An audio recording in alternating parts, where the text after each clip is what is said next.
السلام عليكم ورحمة الله تعالى وبركاته. في هذا الفيديو غادي نشوفوا وزير سابق جزائري كيفضح مخططات تبون بأنه باغي يقطع الضوء على الجزائريين ويبدا يزيد يصدروا مازال الأوروبيين، وغنشوفوا المعاناة ديال الشعب الجزائري. وفي الآخر كيجي كيقول لك الجزائر قوة ضاربة. باش هاد قوة ضاربة وانت الشعب ديالك مازال دابا مازال كتخليه كيعاني وكيزيد يعاني، وكتجي كتقول غنمشي للصين وغنصدروا وغندخلوا للبريكس. خليكم اخوتي مع الفيديو ونشوفوا شنو هو المخطط اللي بغى يدير تبون، وكيفاش هذا السفير الجزائري اللي هو صراحة من الناس اللي كيهضروا مزيان على المغرب وكيجي على حياد. نشوفوا الفيديو. معروف في الجزائر الكهرباء تنقطع الجزائريين. معروف في الجنوب الكهرباء تنقطع عليهم في الصيف، مرات تكون درجة الحرارة 50-55 درجة.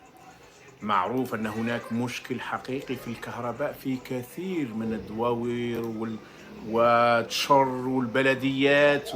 معروف مناطق الظل مش الظل كما سماه، واللي قضينا على 80% من فقر فيها كذبا قبل أيام. ان الاغلبيه فيهم كاين اللي سارقين الكهرباء، كاين الكهرباء اصلا ما توصلهمش، وكثيرين يموتون بسبب الكهرباء خاصه لما تطيح الامطار. معروف ان اللي ما يقدرش يدفع ينحوا له الكونتور، وتجد اسره وفيها اطفال ومرات فيها كبار ومرات فيها صغار ينحوا له الكونتور، بصح هو يحب يصدر الكهرباء باش يقول باللي احنا عندنا. قال لك هما راهم يقطعوا الكهرباء في بعض.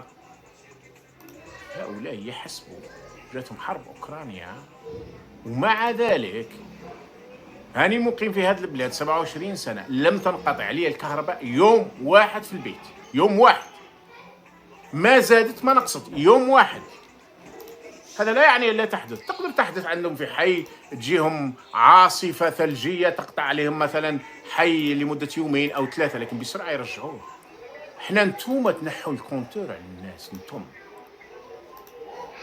احنا في كثير من المدن تنقطع الكهرباء في الصيف، لانه يقول لك الكابل اللي جايب الكهرباء ما قدرش ينقل الكهرباء، الاستهلاك كثير، كهرباء متخلفة عنا. اللهم الا الاشياء اللي دارتها فرنسا من ايام فرنسا او وسط المدن في الغالب، يعني والمدن الكبيرة في الغالب.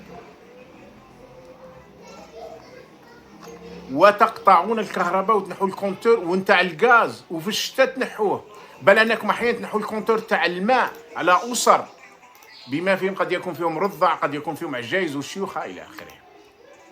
بصح يتنفخ نصدروا احنا الكهرباء لايطاليا، نديروا كابل الى ايطاليا. في مقطع واحد اخر يقول لك نزيدوا نديروا غازوديك واحد اخر، يزيد يدير غازوديك واحد اخر، معنى ان الجزائر تزيد تصرف عليه ملايير الدولارات، لان الغازوديك يساوي ملايير الدولارات، لانه بناء داخل البحر، فوت لي بايب داخل البحر. بصح كاين غازوديك عند جيراننا اشقائنا، لا هذاك نغلقوه. شوف ذيك الحكمه، نغلقوه على بروباغندا باش نظلوا دائما نخدعوا اصحاب العقول البسيطه باللي المغرب هما اعدائنا. حتى لا فرنسا، راكم اللي تابع هذا اللقاء يتكلم عليها مليح ويقول لك فرنسا راهي اليوم هي الخامسة في العالم. راهي فرنسا مش الخامسة في العالم، إلا تتكلم اقتصاديا فرنسا راهي السابعة في العالم. هذه باش تصلحها لك. ومن بين يقول برك جاء في لقطة معينة يتكلم على الولايات المتحدة والعالم العربي، قال لك عدد سكان العالم العربي راهم قريب كما، أو عدد سكان الولايات المتحدة قريب كما العالم العربي. يقول برك عدد سكان العالم العربي العام اللي فات 445 مليون، عدد سكان الولايات المتحدة 333 مليون، معناها في فرق نتاع أكثر من 122 مليون. يقول برك وفرنسا ماهيش هي الخامسة في العالم، راهي هي السابعة. راهي قبل فرنسا أمريكا والصين واليابان وألمانيا والهند اللي تجاوزت فرنسا وبريطانيا العام هذا، وبريطانيا ثم فرنسا. وقال لك في لما جا لفرنسا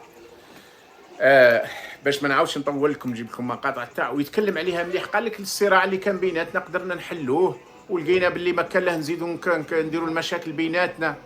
مع فرنسا نتاع استدمار 132 عام، لقيت حلول وخلاص، ولات كي يكلمك تبون وكأنه جاك مكالمة من السماء، وتفرح وتجيك في قنواتك ومانيش عارف. بينما مع أشقائنا ما نلقوش حلول، نغلقوا الحدود ونديروا السدود، وتبقى التهجمات وتبقى الذباب ويبقى باش الشيطان من هنا أو من هناك، ما نلقوش حلول. اللي استدمرونا وذبحونا 132 عام نلقاو حلول معاهم. جيراننا واللي ساهموا بدور أساسي هما والتوانسة والليبيين خاصة والمصريين أيضا في دعم ثورتنا. لا لا لا، هذو أعداء ويبقى العداء مطلق. حتى لما قالوا له راهو الملك الأردني فيه كلام أنه جاي يتوسط، قال له ما جاش يتوسط، ما كاش وساطة.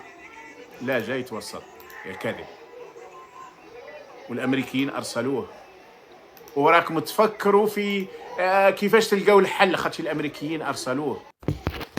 من بين أيضا ما قالوا إلا تروح روسيا، وطبعا أنكم تستطيعون أن تعودون للحديث، قال لهم أنا نروح روسيا. لا، ما نروحش روسيا، روسيا أصدقاء، والصين أصدقاء، وأمريكا أصدقاء، وأوروبا أصدقاء. قال لهم كلهم أصدقائنا.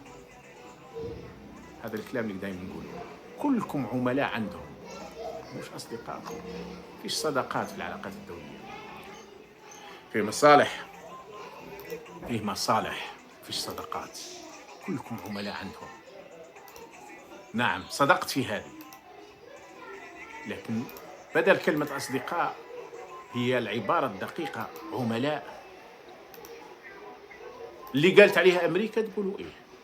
كتب لي أحد الآفاض قال لي راهم مانعين من الخروج، هذا من جماعة غوانتنامو.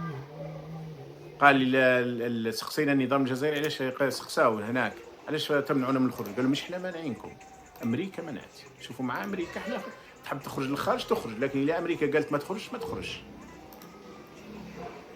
والله غير عندي الوثيقة وعندي الرسالة.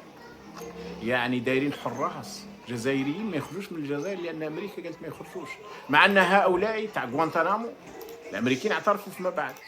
الأغلبية العظمى منهم ما حكموهمش، لأنه ما كانش أدلة ضدهم، وما كانوش مجرمين أصلا.